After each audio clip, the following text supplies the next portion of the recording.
Welcome to Spiritism Explored and Explained, where we take you on a journey of discovery of the other side, the spirit realm, the universe from which you came and shall return. Second order, good spirits. What is the hierarchy of spirits?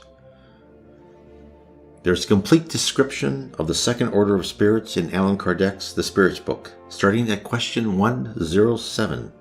Second order spirits, while in the spirit realm, are composed of more spirit energy than matter. They are less dense than the lower spirits. Lower spirits, just like us, can't see or feel their presence. A general summary is covered in question 107 of the Spirits book. And this is what Allan Kardec tells us through his communications and messages from different mediums. Allan Kardec himself was not a medium.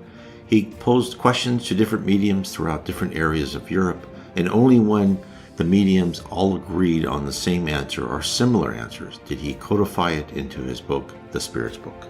This is what he wrote. Predominance of spirits over matter, desire of excellence. Their qualities and their power for good are proportionate to the degree at which they have arrived. Some of them possess scientific knowledge, while others have acquired wisdom and charity. The more advanced among them combine knowledge with moral excellence. Not yet being completely dematerialized, they preserve the traces of their corporeal existence more or less strongly marked according to their rank, traces which are seen either in their mode of expressing themselves, in their habit, or even, in some cases, in the characteristic eccentricities and hobbies still retained by them. But for these weaknesses and imperfections, they would be able to pass into the category of spirits of the first order. They have acquired the comprehension of the idea of God and of infinity, and already share the felicity of the higher spheres. They find their happiness both in the accomplishment of good and in the prevention of evil. The affection by which they are united affords them ineffable delight, troubled neither by envy, remorse, nor any other of the evil passions which make the torment of spirits of lower degree. But they still have to undergo the discipline and trial until they have completed the work of their purification. As spirits, they infuse good and noble thoughts into the minds of men, turn them from the path of evil, protect those whose course of life renders them worthy of their aid, and neutralize by their suggestions the influence of lower spirits on the minds of those who did not willingly yield to the evil counsels of the latter.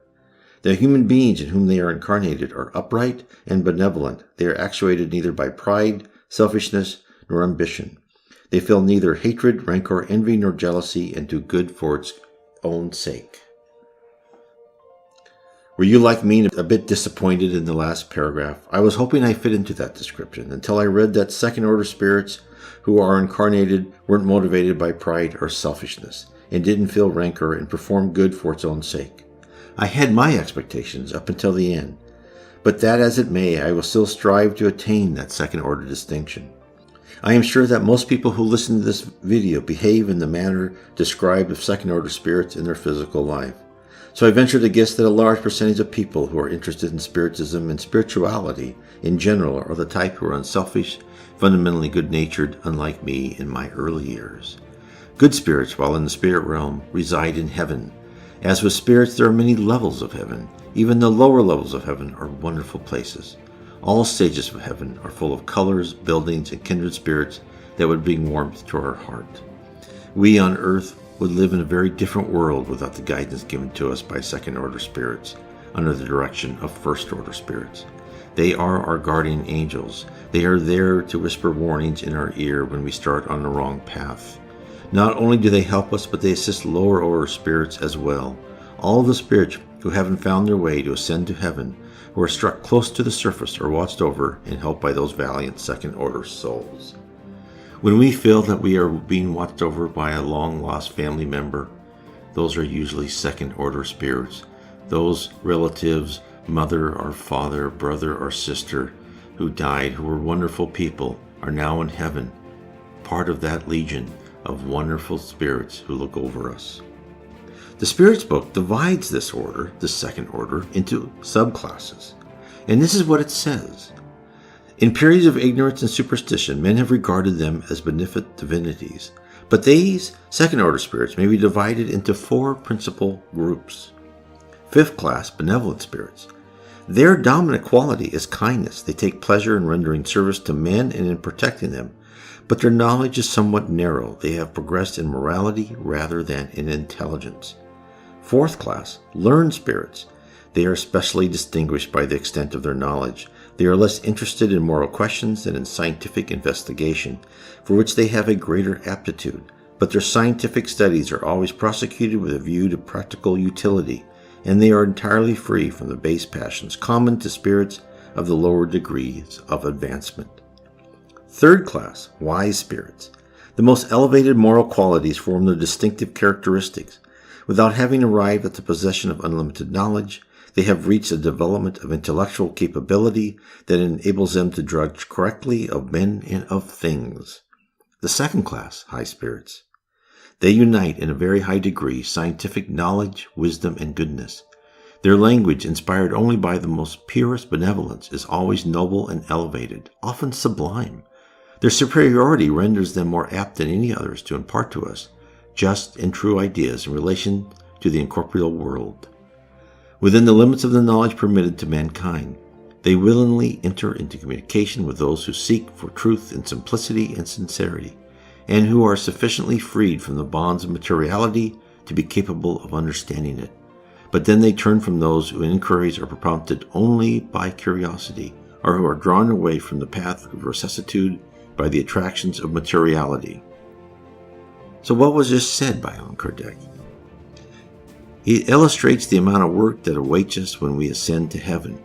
When you relieve yourself of your cumbersome physical body and you wake up in a celestial city, your work has just begun. As in life on earth, where continued education is required, so is it in heaven. While earth is more conducive to altering your basic character and brings out the kindness in you, the spirit world is the perfect location for acquiring knowledge. Imagine the increase in your ability to learn without worries of money, shelter, food, or friends attempting to distract you in a noble quest. When we communicate with second-order spirits, either via near-death experience, visions, voices, a medium, or alternative methods, we should detect them by their concern for our spiritual well-being. Spirits in the second order realize that life on earth is not meant to accumulate wealth, but to accumulate a spirituality. Hence, when we perform a wrongful act, they will be the ones whispering in our ear, telling us to follow our conscience, whereas lower spirits, the third order spirits, will be supplying reasons to ignore our violation of divine laws. In summary, we depend on second order spirits to direct our plan of life on earth more than we realize. They ensure our progress from one trial to the next and send us needed semaphores to alert us when our direction is off course. If you're interested more about spirits, explore the Spirits book by Allan Kardec. Read the books that I have written: Heaven and Below, Spirit in the Spirit Universe, How Spirits Guide Us. Read about Spiritism 101, the Third Revelation. Look at my blog, nwspiritism.com. Read and explore and study what it means to be on earth, what your purpose on life is. You will learn that you are on this great campus called Earth, and that you are here not to accumulate wealth. You are here to accumulate good characteristics and to improve your character.